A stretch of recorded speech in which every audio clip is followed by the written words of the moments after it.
السلام علیکم ورحمۃ اللہ وبرکاتہ۔ ڈاکٹر اسرار احمد کی نیو ویڈیو دیکھنے کے لیے ہمارے اس چینل فیتھ فار مائنڈز کو سبسکرائب کریں۔ عرض کیا ایک شخص نے، یا رسول اللہ، اے اللہ کے رسول صلی اللہ علیہ وسلم، کأن هذه موعظة مودع، یہ تو ایسا محسوس ہو رہا ہے کہ آپ کا یہ وعظ وداع کرنے والے کا وعظ ہے، یعنی کہ گویا کہ آپ اب ہم سے رخصت ہونے والے ہیں۔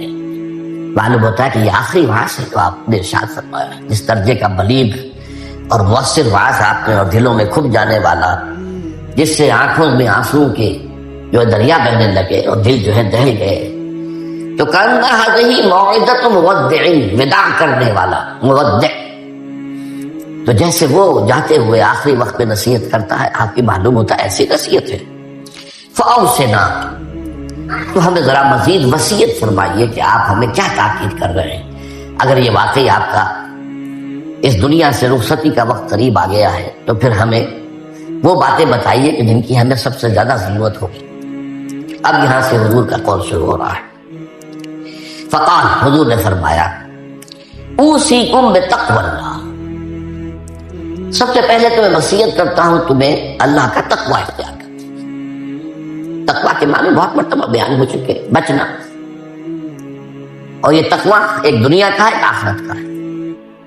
دنیا میں معصیت سے بچنا، گناہوں سے بچنا، اللہ کی نافرمانی سے بچنا، شریعت کے حدود سے تجاوز کرنے سے بچنا، یہ بچنا ہے، بچ بچ کر چلنا۔ جیسے کہ کسی گھنے جنگل میں سے گزرنا پڑے انسان کو، اور وہاں کوئی پگڈنڈی بھی نہیں، کوئی راستہ بنا ہوا نہیں، اونچی اونچی گھاس ہے اور درخت ہے، اور اگر وہ امیزون کا ٹاس ہو یا کانگو کا ٹاس ہو تو درختوں سے لٹکے ہوئے بھی سانپ موجود ہوتے۔ تو ظاہر بات ہے کہ آدمی کس طرح چوکنا ہو کر پھونک پھونک کر قدم رکھے گا، کہیں ایسا نہ ہو کہ کوئی سانپ کنڈلی مارے بیٹھا ہو اور میرا پاؤں اس پر پڑ جائے، یا اور کسی موذی جانور کا کوئی بھٹ ہو، کوئی بل ہو اور اس میں میرا پاؤں پڑ جائے۔ تو یہ بچ بچ کر چلنا کہ لو سانس بھی آہستہ کہ نازک ہے بہت کام، آفاق کی اس کارگاہ شیشہ گری کا ہر سانس کا لحاظ رکھو۔ تو سب سے پہلے تو اوصیکم بتقوی اللہ، نمبر 2 والسمع والطاعت، ایک نظم جماعت جو ہے، تمہاری اجتماعیت، صاحب باتیں میرے بات خلافت ہوگی۔ ابھی تو تم میری بات مان رہے ہو، میں اللہ کا رسول بھی ہوں، لیکن اب میرے بعد رسول تو نہیں ہوگا، نبی تو نہیں ہوگا، خلیفہ ہوگا، لیکن اس کے لیے بھی سمع و طاعت، اس کا حکم سننا اور ماننا، تاکہ رکھنے نہ پڑے، جماعتی زندگی افتراق نہ ہو۔ اس لیے ایک ظاہر بات ہے کہ United you stand, divided you fall. جب ڈویژن ہو جائے، اختلاف ہو جائے، تو پھر ظاہر بات ہے زوال آ جائے گا، اور یہ ہوا ہے۔ حضرت عثمان رضی اللہ تعالیٰ عنہ کی شہادت کے بعد سے وہ ڈویژن ہو گئی، شیعان عثمان، شیعان علی، اور پھر آپ کو معلوم ہے خانہ جنگی ہوئی۔ حضرت علی رضی اللہ تعالیٰ عنہ کا تو پورا عہد خلافت جو ہے وہ خانہ جنگی کی نظر ہو گیا۔ 1 لاکھ سے قریب مسلمان جو ہے ایک دوسرے کی تلواروں اور تیروں اور نیزوں سے ختم ہو گئے۔ تو ظاہر بات ہے کہ پھر زوال تو شروع ہو ہی جانا تھا۔ فرمایا والسمع والطاعت وإن كان عبدا حبشيا، ہاں تمہارا خلیفہ، تمہارا امام چاہے ایک حبشی غلام ہو، یہ نہ سمجھنا کہ تم برتر ہو، اعلیٰ ہو، وہ ادنا ہے، وہ گھٹیا ہے، نہیں، حبشی غلام بھی ہو تو فإنه من يعش منكم بعدي فسيرى اختلافا كثيرا، اس لیے کہ تم میں سے جو بھی میرے بعد زندہ رہے گا وہ بہت کثرت کے ساتھ اختلاف دیکھے گا، کہ مسلمانوں میں اختلاف ہو جائے۔ اختلاف تو حضرت ابوبکر کے زمانے بھی ہوا، بس بات ہو گئی، اختلاف رائے ہو گیا، پھر فیصلہ ہو گیا، پھر سب عمل کر رہے ہیں۔ ایسا تو کبھی ہو ہی نہیں سکتا انسانی معاملات میں کہ اختلاف نہ ہو، لیکن اختلاف میں شدت ہو جائے، میری بات لازم مانی جائے، یہ وہ چیز ہے اعجاب کل ذی رائے برائے ہی، کہ ہر شخص جو صاحب رائے ہے وہ اپنی رائے پہ اڑ جائے اور اسی کو اچھا سمجھے۔ تو پھر جماعت کیسے چلے گی؟ جماعت میں ظاہر بات ہے کہ کثر و انکسار کرنا پڑتا ہے، اپنی رائے کو پیچھے ڈالنا پڑتا ہے، امیر کی رائے کو ماننا پڑتا ہے۔ تو فرمایا فإنه من يعش منكم بعدي فسيرى اختلافا كثيرا، اب وہ آیا جو اس موضوع سے متعلق ٹکڑا ہے، فعلیکم بسنتی، وسنت الخلفاء الراشدین المہدیین، تو تم پر واجب ہے کہ میری سنت کو پکڑے رکھنا اور میرے خلفاء راشدین کی سنت کو پکڑے رکھنا۔ یہ تاکید، ان کی سنت کو مضبوطی کے ساتھ تھامے رکھنا۔ المہدیین، یہ جو خلفاء راشدین ہوں گے یہ مہدی ہوں گے، مہدیین ہدایت یافتہ ہوں گے۔ تمسکوها وعضوها بالنواجذ، دیکھو میری سنت کو اور میرے خلفاء راشدین کی سنت کو اپنے دانتوں سے پکڑ کر رکھو۔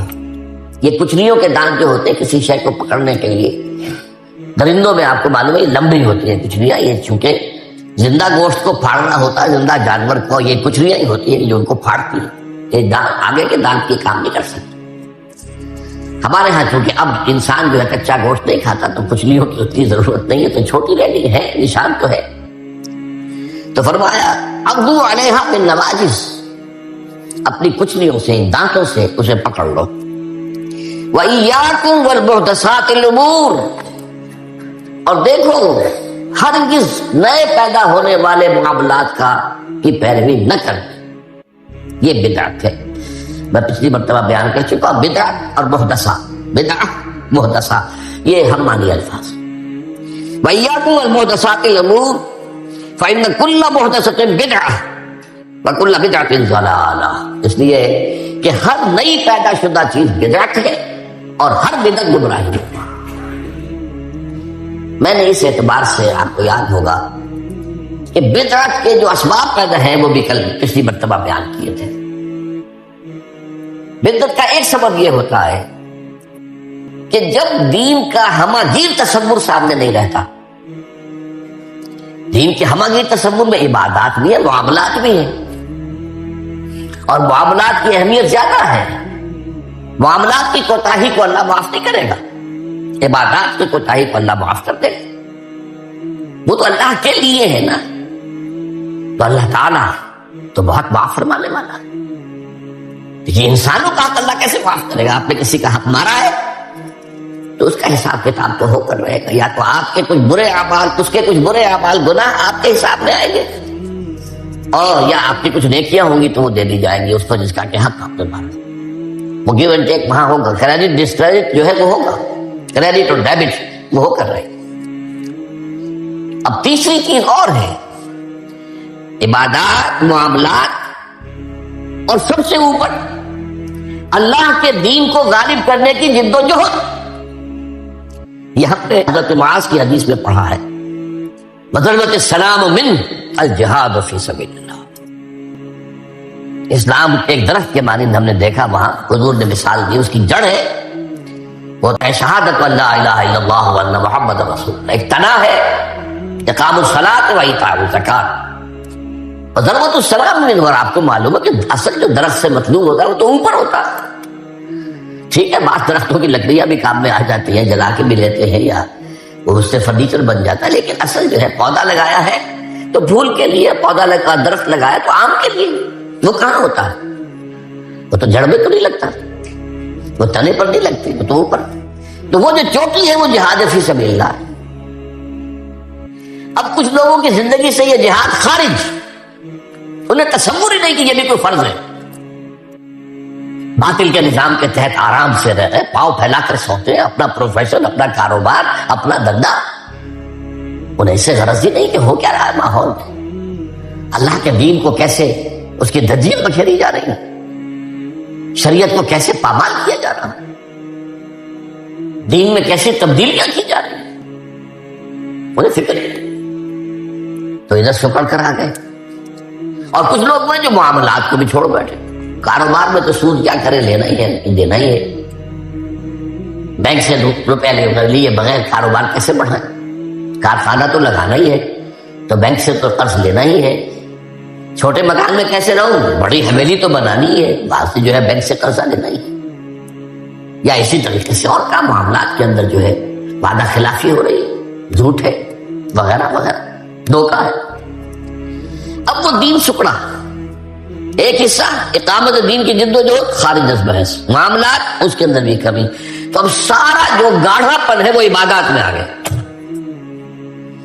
میں نے مثال دی تھی آپ کو کہ ایک تشلا ہوتا ہے نا، اس میں پانی بھرا ہوا ہے، 1 انچ اونچا ہے، 2 انچ اونچا ہے، اسی کو آپ کسی جار میں ڈال دیجئے وہ 1 فٹ اونچا ہو جائے گا۔ تو جب آپ نے یہ بیس اس کا تنگ کر دیا، نہ اقامت دین کی جد و جہد رہی اور نہ معاملات کی پیروی رہی، تو سارا زور اب عبادات۔ ہر سال عمرہ فرما رہے ہیں، کمائی حرام کی ہے۔ کچھ لوگ ہیں بڑے فخر سے کہتے ہیں ہر سال حج کو جاتا ہوں اور میرا مصلی مقرر ہے پہلی صف کے اندر، وہاں شرطوں کو رشوت دیتے ہیں اور وہ ان کے مصلی محفوظ رکھتے ہیں۔ سمجھتے بڑی نیکی کا کام کر۔ حالانکہ دیکھیے، میں خاص طور پر آپ کو بتا دوں، حضور صلی اللہ علیہ وسلم نے جو عمرہ قضا تھا صلح حدیبیہ کے بعد ہوا، اس کے بعد کوئی عمرہ نہیں کیا۔ سن 8 ہجری میں مکہ فتح ہو گیا، اس کے بعد تو آپ بادشاہ تھے، اب کون روکنے والا تھا؟ کوئی عمرہ نہیں کیا۔ وہ ساری جد و جہد دین کو غالب کرنے کے لیے ہو رہی ہے، آپ کا سارا وقت اس میں لگا ہوا ہے۔ پھر حج نہیں کیا۔ سن 8 میں رمضان میں مکہ فتح ہو چکا ہے، آپ حج کر سکتے تھے۔ سن 9 میں بھی نہیں کیا۔ قافلہ جو ہے حجاج کا وہ بھیج دیا، مدینے سے روانہ کر دیا، حضرت ابو بکر کو امیر الحج پر خود دیا۔ صرف ایک حج ہے، وہ آخری حج جسے ہم حجۃ الوداع کہتے ہیں۔ اس سے سمجھنا چاہیے ریشیو پروپورشن دین میں کیا ہے، واٹ از واٹ، کس چیز کی کیا قدر و قیمت ہے، کون سی چیز کتنے درجے میں مطلوب ہے۔ یہ جب جو ہے جیسا کہ میں نے کہا یہ دین کا تصور سکڑے گا تو عبادات، اور یہ عبادات خلوص کے ساتھ ہو رہی ہوئی، اور ان عبادات کے اندر تشدد بھی ہوگا اپنے اوپر اور مبالغہ ہوگا، بڑھاتے چلے جائیں گے، اور یہاں تک کہ اس میں بدعات ایجاد ہو جائیں گی۔ اب خاص طور پر شب برات، قدمی شب پر اب بہت جو ہے عبادت کریں، باقی تو جو کچھ ہوتا ہے اس کو تو چھوڑ دیجیے، آتش بازی ہوتی ہے یا کچھ اور جو ہنگامہ ہوتا ہے، جو جشن ہے، تو کچھ سرے سے دین سے کوئی سروکار ہے ہی نہیں۔ لیکن خاص طور پر اس رات کو مقرر کر لیا، حالانکہ کوئی قوی احادیث موجود نہیں ہے۔ اسی طریقے سے معراج کی شب، وہ ساری چیزیں کیوں ہو رہی ہیں؟ اس لیے کہ عبادات کا جو معاملہ ہے پوری توجہ ان پر مرتکز ہے۔ اچھا، دوسرا مسئلہ کیا ہوتا ہے؟ عبادات میں بھی ایک ہے ان کا ظاہر رسم، ایک ہے باطن روح۔